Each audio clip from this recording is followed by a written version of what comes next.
Hello जी, क्या हाल चाल है आपके।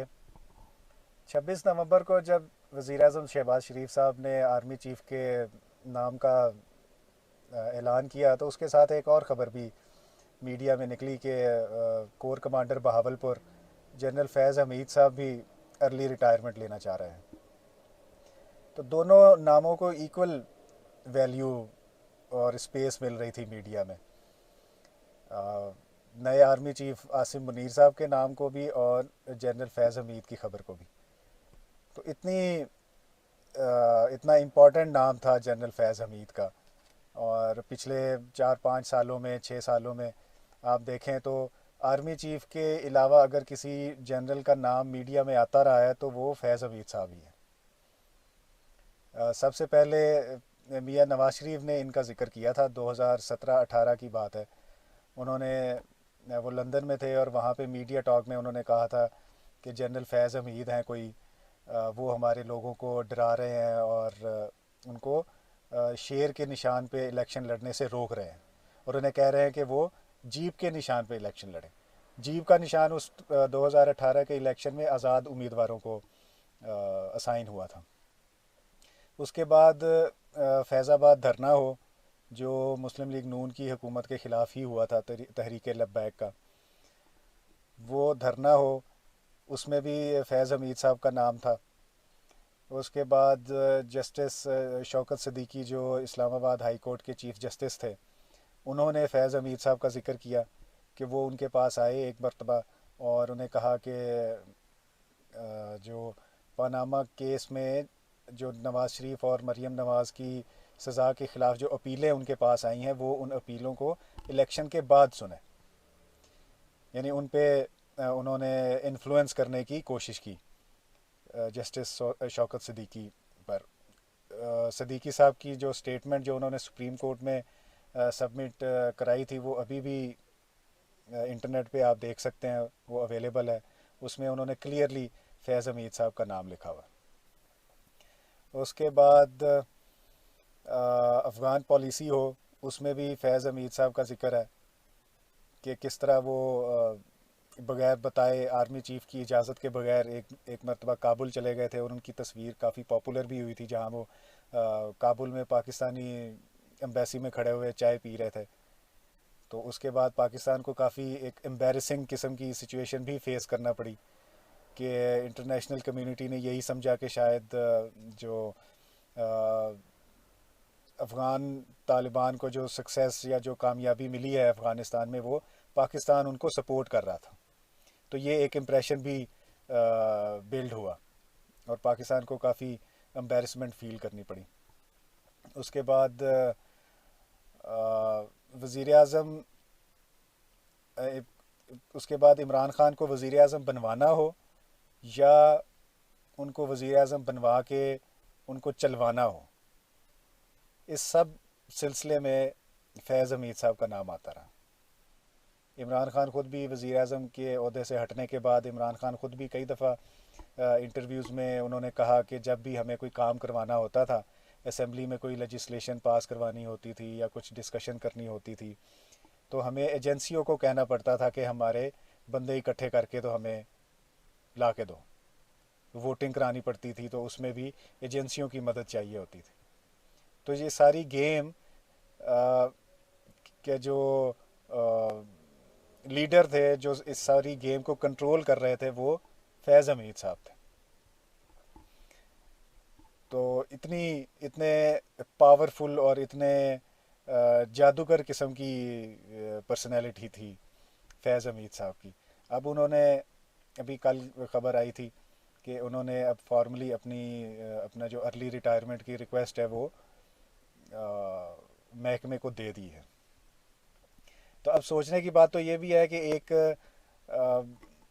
एक जनरल इतना पावरफुल कैसे हो सकता है कि वो अ, एक पार्टी के साथ मिलके एक साजिश घड़े, दूसरी जो पॉलिटिकल पार्टीज़ हैं उनको प्रोसिक्यूट करे, उनको जेलों में डाले, उनके लीडर्स पे झूठे सच्चे मुकदमे बनाए। ठीक है, एक पॉलिटिकल प्रोसेस जो स्मूथली चलना चाहिए उसके सामने वो रोड़े अटकाए। तो एक पर्सनल एम्बिशन को एक महकमा या उसके अंदर एक कुछ लोग किस तरह सपोर्ट कर सकते हैं, और फिर क्यों ऐसी सिचुएशन होती है कि कोई भी उसका सीनियर उसके बारे में कुछ नहीं कर सकता, इवन के मुल्क का प्राइम मिनिस्टर उसको हाथ तक नहीं लगा सकता। उसको पता है, अब मियाँ नवाज शरीफ को पता था कि फैज़ हमीद साहब उनके लोगों को धमका रहे हैं, और मुस्लिम लीग नून की पार्टी का ही प्राइम मिनिस्टर है, उन्हीं की गवर्नमेंट है, लेकिन आप सिविलियन जो सेटअप है उसको इतना बेबस कर दें, उसको इतना हेल्पलेस कर दें कि वो उस एक जनरल के बारे में कुछ नहीं कर सके।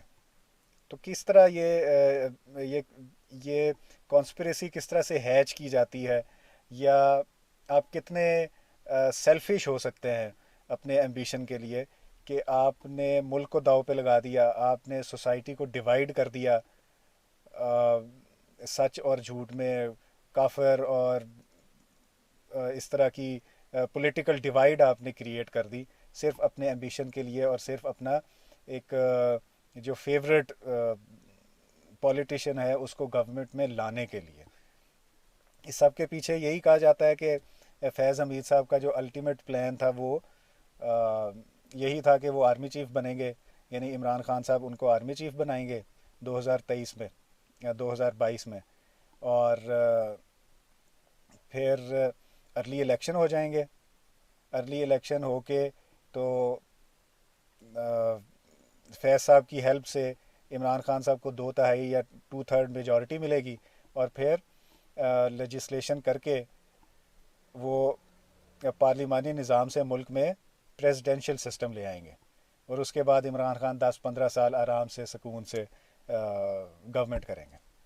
ये अगर आपको याद हो तो 2018-19 में 20 में बहुत ये सोशल मीडिया पे और टीवी पे भी ये बहस भी चलती रही कि मुल्क के लिए कौन सा निज़ाम अच्छा है, पार्लिमानी निज़ाम ठीक है या प्रेसिडेंशियल सिस्टम अच्छा है। इस्लामी सदारती निज़ाम की इस्लाह भी आपको याद होगी। तो इस तरह की कहानियाँ घड़ी गई, इस तरह के नज़रियात या इस तरह की थेरीज़ फ्लोट की गई जिसका अल्टीमेट ऑब्जेक्टिव या जिसका अल्टीमेट जो फैज़ हमीद साहब या इनके जो साथी थे जो पीटीआई में इनकी जो सपोर्ट थी, उनका ये ब्रेन चाइल्ड था। तो अब खैर से फैज़ हमीद साहब रुखसत होने वाले हैं, बाजवा साहब तो आज रिटायर हो ही गए हैं, उसके साथ फैज़ हमीद साहब भी जा रहे हैं, इनके साथ एक और साहब भी हैं।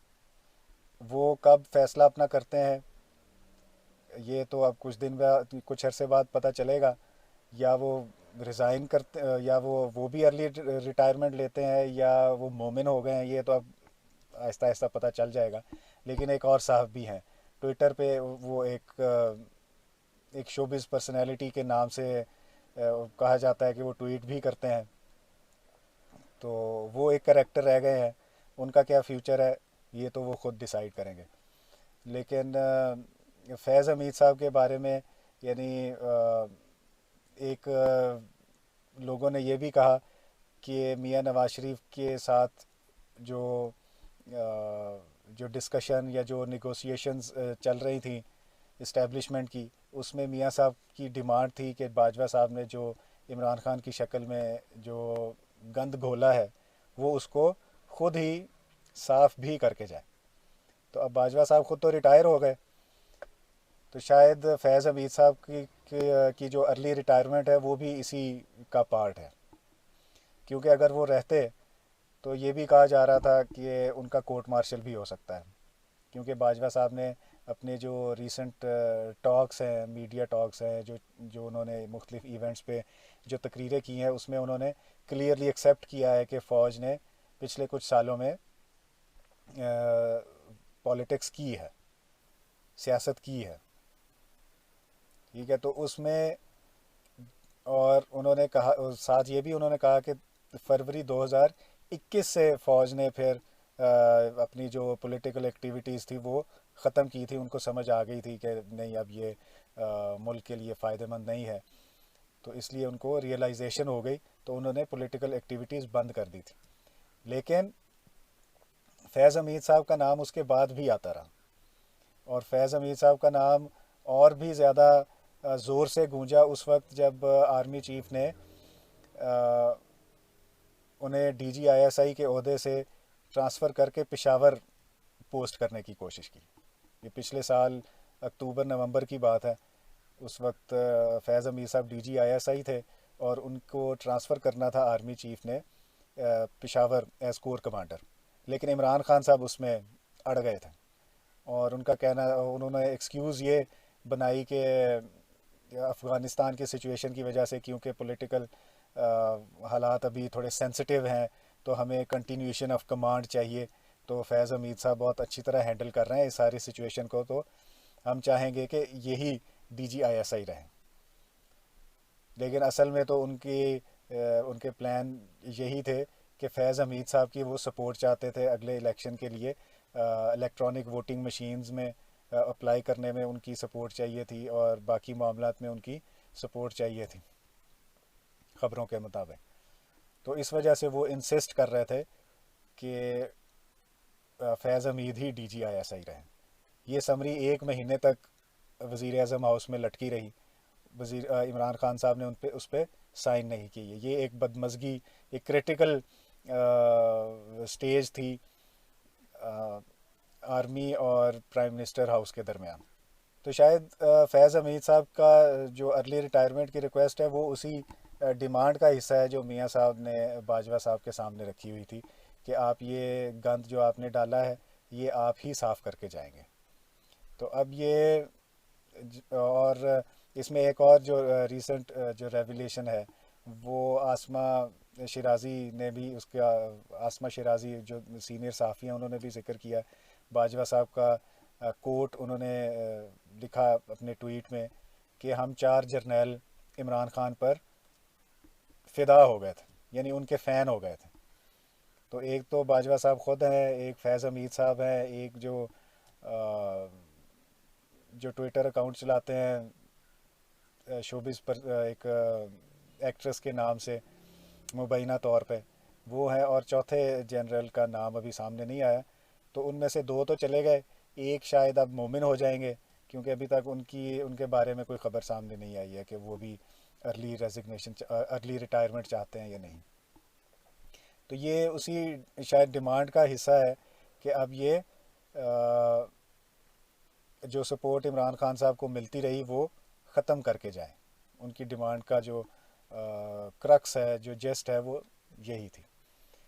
तो अगेन सोचने की बात तो यही है कि एक जनरल किस तरह से इतना पावरफुल हो सकता है, या इतना रूथलेस हो सकता है कि वो मुल्क का फ़ायदा ना सोचे, वो लोगों का फ़ायदा ना सोचे, वो सोसाइटी का फ़ायदा ना सोचे, और अपने एम्बिशन में वो इतना ब्लाइंड हो जाए कि उसको किसी की परवाह नहीं है, और उसको फिर अनलकीली मुल्क के लिए अनफॉर्चुनेटली प्राइम मिनिस्टर भी ऐसा ही मिल जाए जो उसी के जितना ही रूथलेस है।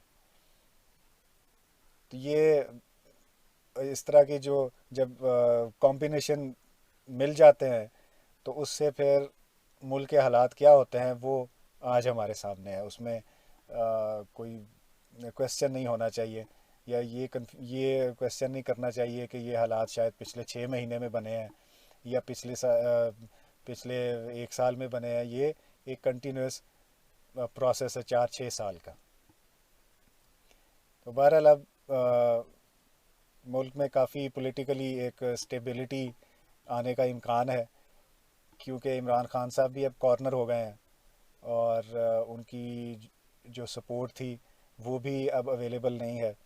तो उम्मीद है अब वो थोड़े से सेंसिबली बिहेव करेंगे, ऑल्दो कि इसके कोई चांस नहीं है, इम्कान बहुत कम है, लेकिन उम्मीद करने में कोई हर्ज नहीं है। तो ये आज की बात थी जो मैं आपसे शेयर करना चाहता था। और मेरी वीडियोस को लाइक और सब्सक्राइब ज़रूर करें मेरे चैनल को। बाकी और भी कंटेंट इंशाल्लाह आता रहेगा। Thank you so much.